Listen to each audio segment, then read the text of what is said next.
بھائی کچھ نہ کچھ وقت نکال کے ہاتھ اٹھا کے اللہ کے سامنے گڑ گڑایا کریں.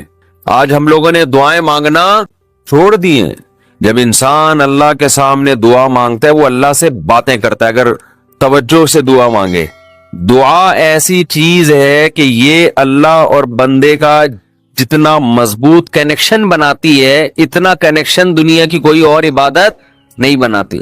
ہمیں شیطان ورغلاتا ہے کہ اس سے مل کیا رہا ہے تمہیں, نظر تو کچھ بھی نہیں آتا, ملتا تو کچھ بھی نہیں ہے. یہ شیطان کا بہت بڑا دھوکہ ہے, وہ بندے اور اللہ کے تعلق کو مضبوط نہیں ہونے دیتا. حضرت عمر رضی اللہ تعالی عنہ فرمایا کرتے تھے کہ مجھے اس کی زیادہ فکر نہیں ہوتی کہ میری دعائیں قبول ہو رہی ہیں کہ نہیں ہو رہی, مجھے زیادہ فکر اس کی ہوتی ہے کہ دعائیں مانگنے کی توفیق مل رہی ہے کہ نہیں مل رہی. دعائیں مانگنے کی توفیق مل رہی ہے تو اس کا مطلب قبول ہو رہی ہیں. تو فوکس پہ اس کو کرو کہ دعا مانگ رہے ہیں کہ نہیں مانگ رہے. یہ کیسے ہو سکتا ہے کہ اس احکم الحاکمین کے سامنے ہاتھ اٹھاتے ہو اور وہ خالی ہاتھ واپس کرتا ہو. تو آج دعاؤں میں جان ختم ہو گئی, دعائیں مانگنا چھوڑ دی. تو یہ جو میں نے قرآن کی آیت پڑھی ہے, رمضان اور دعا کا آپس میں بہت گہرا تعلق ہے, بہت گہرا. جب انسان اللہ کے لیے کوئی عبادت کرتا ہے, کوئی قربانی دیتا ہے, اللہ کا نام قرآن میں ہے شکور, قدردان. شکور کسے کہتے ہیں؟ قدردان. آپ تھوڑا کرو وہ اس کی قدر بہت زیادہ کرے. کچھ لوگ ناقدرے ہوتے ہیں نا, آپ کچھ بھی کر لیں ان کے لیے کہتے ہیں نا ناقدرہ ہے, میری بات کو ویلیو ہی نہیں دیتا, میرے احسان کو ویلیو ہی نہیں دیتا. اس لیے علماء کہتے ہیں کہ افطار کے وقت دعا کرنی چاہیے. کیوں؟ آپ نے سارا دن اللہ کے لیے ایک قربانی دی ہے. یہ بڑی بات ہے. آپ کی نظر میں شاید اس کی ویلیو نہ ہو, اللہ کی نظر میں اس کی بڑی ویلیو ہے کہ میرا بندہ نے مجھے دیکھا نہیں ہے اور اس نے سارا دن میرے لیے کھانا پینا چھوڑ دیا. کیا کر رہے ہیں؟ ہاں یہ مکھی تنگ کر رہی ہے, لیکن اتنا ایسے نہ پکڑیں کہ مکھی سے زیادہ آپ تنگ کرنا شروع کر دیں. بس بھاگ گئی, اور نام ہی کافی ہے. تو کیا بات چل رہی تھی یار؟ دعا کی تو چل رہی تھی یہ یہاں. ہاں افطار کی بات کر رہا تھا میں. تو ہم اس کو شاید ہلکا سمجھتے ہوں, لیکن اللہ کی نظر میں یہ ہلکا عمل نہیں ہے. اللہ کہتے ہیں مجھ پر ایمان رکھتے ہیں, مجھے مانتے ہیں. اگر اللہ کو نہ مانتے ہوتے تو کوئی کسی کے کہنے پر کھانا پینا, آج کل تو لوگ ڈاکٹروں کے کہنے پہ نہیں چھوڑ رہے. ڈاکٹر کہتا ہے کہ آپ کو نقصان دے گا کھانا پینا, آپ ڈائٹنگ کرو, مت کھاؤ, پھر بھی کھا رہے ہیں لوگ کہ مر جائیں لیکن کھانا نہ چھوڑیں. تو یہ کتنی بڑی اللہ کی رحمت ہے. اللہ تعالیٰ پورے رمضان میں ہم سے کھانا پینا چھڑوا دیتے ہیں, توفیق دے دیتے ہیں. تو میرے اور آپ کے دل میں شاید قدر نہ ہو, لیکن اللہ تو قدردان ہے, وہ اس عمل کی بہت زیادہ قدر کرتا ہے. اس لیے کہتے ہیں کہ افطار کے وقت دعائیں قبول ہوتی ہیں. تضرع کا وقت ہے, عاجزی کا وقت ہے, تو دعائیں خوب کثرت سے کیا کریں. دعاؤں میں عاجزی, گڑ گڑانا, لجاجت کرنا. نبی صلی اللہ علیہ وسلم نے فرمایا دعا رو کے مانگو, اور رونا نہ آئے تو رونے جیسی صورت بنا لو, رونے جیسے. ارے نبی نے ہمیں, کیونکہ اللہ کے سفیر ہیں نا, اللہ کا پیغام لے کر آئے, تو ہر چیز میں ہمیں گائیڈ کر دیا ہے. غیر مسلم کے پاس نہ مانگنے کا طریقہ ہے, کس سے مانگنا ہے یہ بھی نہیں پتا, کیا مانگنا ہے یہ بھی نہیں پتا. کبھی ادھر جا کے مانگ رہا ہے, کبھی ادھر جا کے مانگ رہا ہے, یہ بھی نہیں پتا مانگنا کس سے, کیسے مانگنا ہے. کوئی یوں مانگ رہا ہے, کوئی کسی اور اسٹائل سے مانگ رہا ہے, یہ بھی نہیں پتا. کون سے ٹائم پہ مانگنا ہے جس میں قبولیت کا امکان زیادہ ہے, یہ بھی نہیں پتا.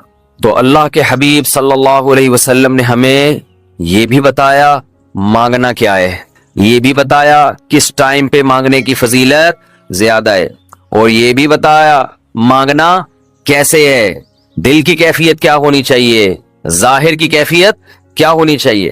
تو سب سے زیادہ دیکھو, اللہ سے محبت ایک دفعہ دل میں تھوڑی سی چنگاری پیدا ہو گئی نا, تھوڑا سا تعلق اللہ سے کنیکشن بحال ہو گیا, اس کا دنیا میں سب سے پہلا فائدہ ملتا ہے سکون.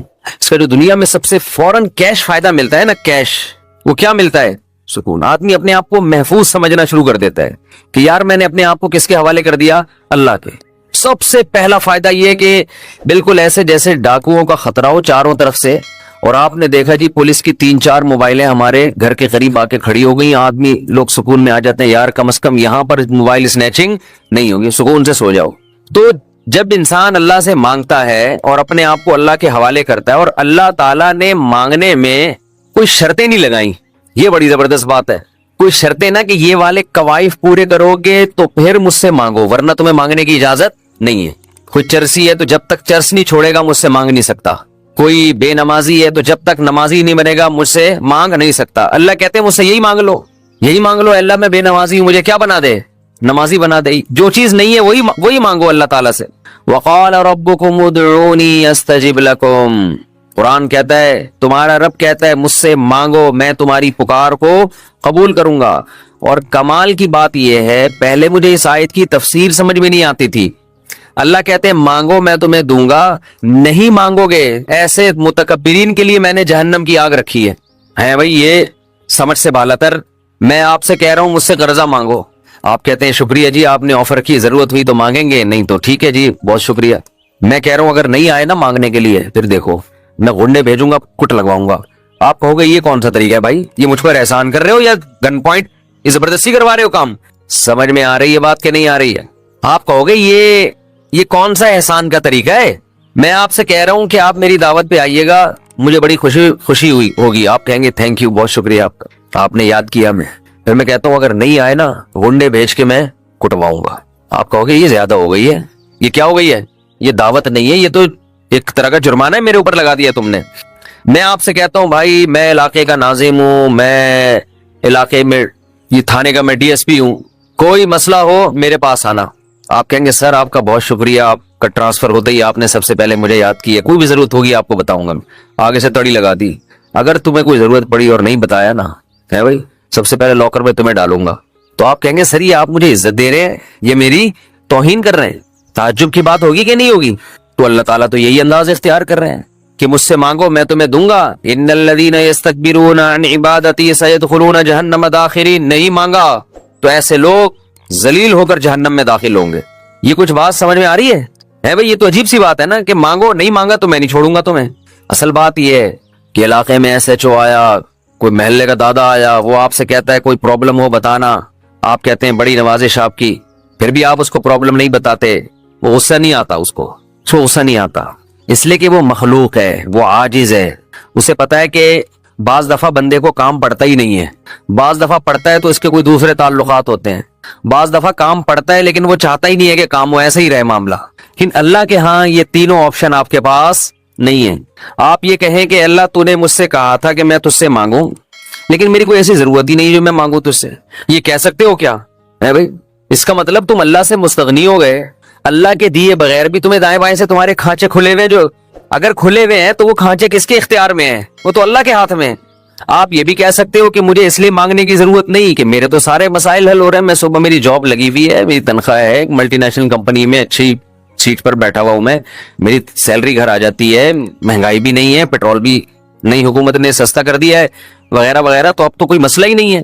تو اللہ کہے گا اگر کوئی مسئلہ نہیں ہے بالفرض, اول تو پاکستان میں ہو اور مسئلہ نہ ہو, یہ ہو نہیں سکتا ہے. یہ تو پھر اس کا مطلب ہے آپ سو رہے ہیں, آپ کی کوئی اٹھائے گا اور آنکھ کھل جائے گی آپ کی. تو آپ کے ساتھ اگر کوئی مسئلہ نہیں ہے, آپ ان اسباب کو دیکھ رہے ہو, اس کا مطلب آپ سمجھتے ہو کہ ہوتا اسباب سے ہے, اللہ سے نہیں ہوتا. بھئی اللہ تو جب چاہے ان اسباب کو فیل کر دے. آپ اپنے آپ کو خدا سے مستغنی سمجھ رہے ہو, آپ سمجھ رہے ہو مجھے خدا کی ضرورت نہیں ہے, اس پر اللہ عذاب دے گا.